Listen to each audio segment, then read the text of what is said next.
Walang humpay pa rin ang pagtugis ng Bureau of Internal Revenue sa mga tax evaders ng bansa. Maliit man o malaki ang transaksyon ng isang negosyo o serbisyo, patuloy pa rin hinahanapan ng solusyon ng BIR ang problemang ito. Balitaan mo kami, Noel Perfecto. Walang dapat ipangamba ang lahat ng mga taxpayers na nagbabayad ng kanilang tamang buwis sa BIR dahil wala silang makukuhang imbitasyon mula sa Bureau of Internal Revenue Authorities. Subalit, kapag hindi sila nagbayad ng tamang buwis sa gobyerno, tiyak aniyang hahabulin sila ng mga revenue officials at makakasuhan pa kayo.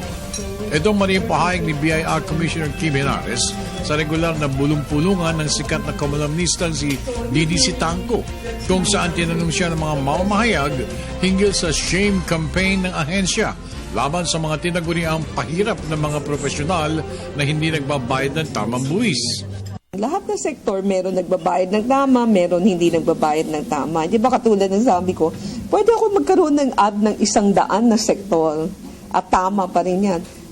Pero realistically, pwede ba ako gumawa ng 100? Wala naman akong sapat na pera para mag-production ako ng 100 production, di ba?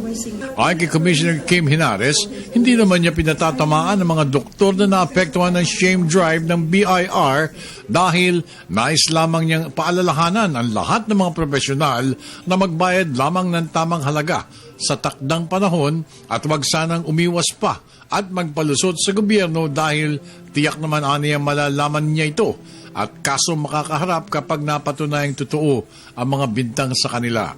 Lalo pang pinaigting ng ahensya ang kampanya matapos na muling nangamba tungkol sa hindi pagkaabot ng napakataas na halaga ng target collections para sa taong kasalukuyan 2014 na 1 trilyon at 456 billion pesos para sa taong kasalukuyan. If you are paying the right taxes, I'm not talking to you. If you're not paying the right tax, this ad is for you.